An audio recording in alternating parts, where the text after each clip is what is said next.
শুভ সকাল। এখন কটা বাজে বন্ধুরা? আমি আন্দাজে বলছি, টাইম দেখিনি। 8:30 বাজে। তো যাই হোক, তো আমি সুমিতা পাল বড় ব্লগ নিয়ে চলে এসেছি তোমাদের সামনে। আমার বাড়ি ব্যান্ডেল 2 নম্বর নেতাজি পার্ক।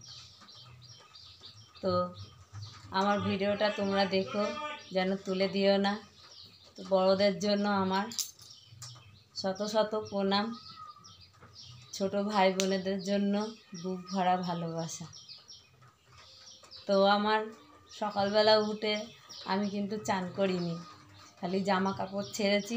জামা কাপড় ছেড়ে আজকে উঠতে দেরি হয়ে গেছে, অনেক দেরি হয়ে গেছে। এই বৃষ্টির জন্যে ঘুমিয়ে পড়েছি। তো যখন উঠেছি দেখি তো 6:30 পৌনে 7 বাজে।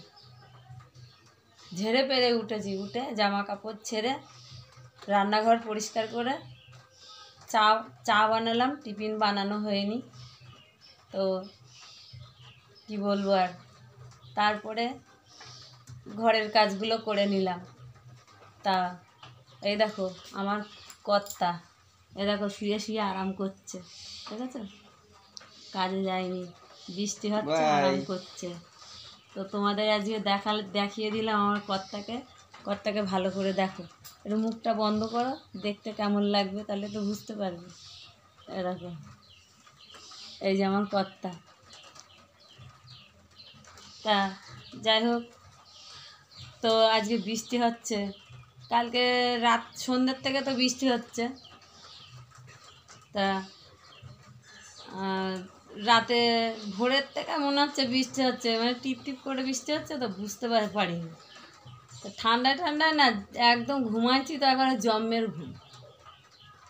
আর শরীরটা তো সত্যি ভালো না, আমার ঘুমির ওষুধ খেয়ে ঘুমাতে হয়। তা কী করব, এরকম অবস্থা আমার। তো এই ওষুধ খেয়েই তোমাদের সামনে আমি চলছি।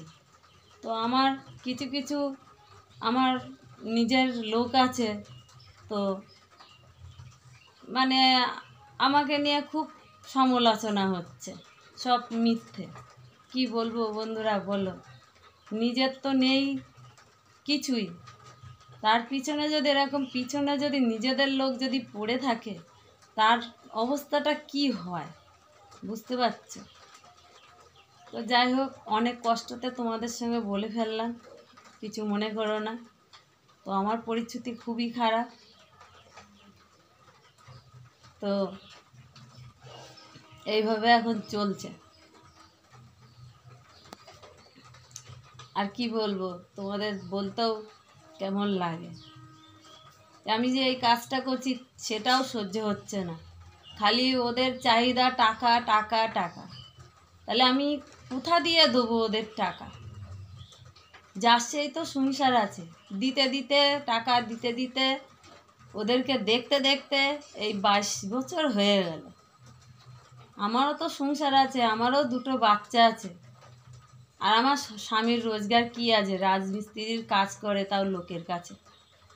তো এইভাবে আমার সংসারটা চলে। এই দেখো, এই বর্ষার সময় কাজ বন্ধ, বর্ষার সময় কাজই হয় না। এই লোকের কাছে ধার দেনা করে চলতে হয়। তো এইভাবে চলছে। বড় ছেলেটা অনেক কষ্ট করে একটু পড়াশুনো শিখাইয়ে একটা বেসরকারি কাজ করছে। তো এই 2 মাস হচ্ছে জয়েন হয়েছে, 2 মাস। তারও তো একটা ভবিষ্যৎ আছে।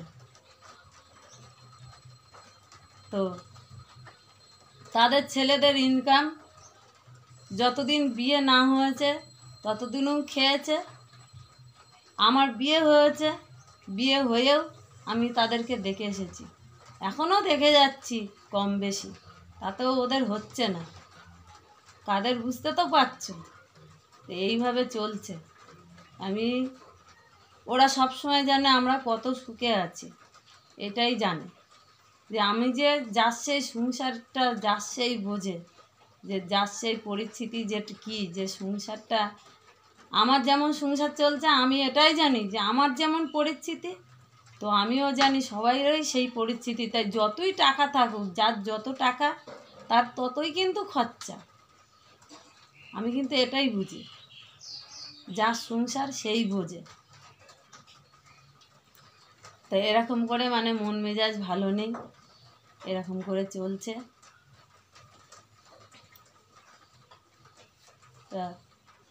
তা তোমরা এই এই কষ্টতে এই টাকা পয়সা করতে করতে না আমি আর খুঁজে পাচ্ছি না যে কি করব। বিড়ি বাদি সে কাজ করছে, এই করে কত চালাবো, নিজেদেরও তো সুস্থ অসুস্থ, এই মাজা ব্যথা করছে, এই গা হাত পা ব্যথা করছে, এরকম করে চলছে। এই ওটা রোগ তো একটার পর একটা ধরেই আছে। খাওয়া খরচা কি, খাওয়া কিন্তু খরচা অত না, বেশি খরচা ডাক্তার। তা প্রতিটা ঘরেই কিন্তু এরকমই অবস্থা। তো আমার যে আত্মীয় স্বজনেরা আছে বেশিরভাগ জানে আমি অনেক সুখে আছি। তো এরকমভাবে চলছে। তো যাই হোক বন্ধুরা, তোমরা আমাকে সাপোর্ট করো যেন আমি ওদের মুখে টাকা ঢালতে পারি। আমার মন খুব সাদা, আমি না খেয়ে মানুষকে খাওয়াই, আমি এরকম। তোমরা আমাকে একটু সাপোর্ট করো, ওদের টাকা ঢালবো আমি যদি এখান থেকে টাকা পাই ওদের ঢালবো, দেখবো যে ওদের কত টাকা দরকার, আমার স্বামী আর পাচ্ছে না। তা তোমাদের সামনে আজকে এসেছি এই কষ্ট নিয়ে। তা তোমরা আমাকে একটু সাপোর্ট করো, এইটুকুই তোমাদের কাছে চাই। আর আমি কয়েকটা ভিডিও করেছি, তো আমার ভিডিওগুলো দেখো, লাইক কমেন্ট শেয়ার বেশি বেশি করে করো। তো আমি ব্লগটা আর বেশি বড় করলাম না, যদি আমি কিছু খারাপ বলে থাকি তো আমার ক্ষমা করে দিও। টাটা।